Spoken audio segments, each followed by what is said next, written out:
First tonight, a live look at the Western Wall in Jerusalem, courtesy of EarthCam. It's just after 6 o'clock in the morning there. American evacuees from Israel landed at Tampa International Airport today. 160 of them arrived hours ago, fleeing the conflict between Israel and Iran. This is Nightside. I'm Courtney Robinson. And I'm Dave Wagner. The state is working with the Tampa nonprofit Gray Bull Rescue to get Americans, many from Florida, out of Israel. The nonprofit tells us they have already received about 5,000 requests for help. We caught up with several passengers right after they landed. One family went to Israel to celebrate a big milestone and came home forever changed. I came to Israel for my brother's bar mitzvah. We were there for 2 days, and then all of a sudden we hear Iran's attacking, we hear missiles, alarms, sirens. It was very nerve-wracking. Our whole family was very scared. We had to be in the bomb shelter, sleep there, all of us cramped in the bomb shelter. And tonight, 10 Tampa Bay's Chris Hurst is live outside the Jewish Federation in Sarasota. And Chris, not everyone impacted is able to catch a flight home. Yeah, that's right, because there are thousands of Israelis around the world who are stranded tonight because the airspace over Israel is shut down. We talked to one woman here in Sarasota who says she's been told a flight home may take weeks. Here. These alerts tell Lavana Alon when her family's in danger. It says there is a missile rocket going toward Givatayim, near Tel Aviv, where my son lives. But she's thousands of miles away in Sarasota.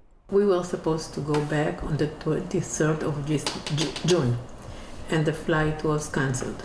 On vacation to see her daughter's family, she's now stranded and desperate to keep tabs on the latest missile strikes and her other children and grandchildren in Israel. We called an agent to buy new tickets, and he said the minimum, the first flight he may buy for us will be on July 8th.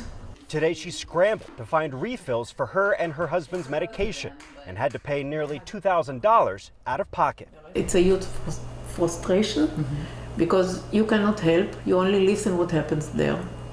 And you pray that everything will be fine with the family. We do still have family that lives in Tehran. But for Iranian Americans like Nicolette Badarian, there's been largely an internet blackout for the last few days, so actually haven't had any direct communication with them since Tuesday. Leaving her to wonder if they're okay as both countries continue attacks with no end in sight. It's terrifying because you just don't know. Are they alive? Are they safe? Are they in the hospital? Were they able to flee these areas that are being targeted? Both want the humanity of their people not to be forgotten as their governments battle one another. The vast majority of people who are just these innocent civilians who are going to suffer immensely on both sides. And we hope for the best. Well, you hope that everything will be okay.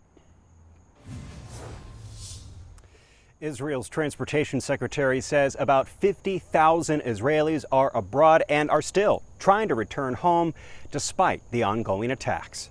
Live in Sarasota, Chris Hurst, 10 Tampa Bay. Amid the deepening conflict between Israel and Iran tonight, President Trump says he is concerned Iran is very close to having a nuclear weapon.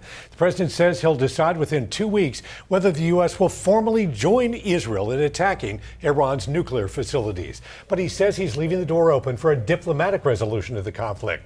Iran's foreign minister says Tehran will not negotiate with the U.S. as long as Israel continues its attacks. Governor DeSantis was at Tampa International Airport earlier today greeting evacuees from Israel as they arrived in Florida. The governor says the evacuation flights are critical as airports begin to shut down and promises are in the works. Look, it's just a difficult situation, right? When that airport is closed, you have limited options at that point. And so a lot of these folks went to Cyprus and then flew direct from Cyprus. The reality is there's going to be more folks that are going to be rescued. This is an ongoing effort. Right now, there are state and federal resources on the ground working to get Americans out of Israel. If you know anyone who needs help getting out, you can visit graybullrescue.org.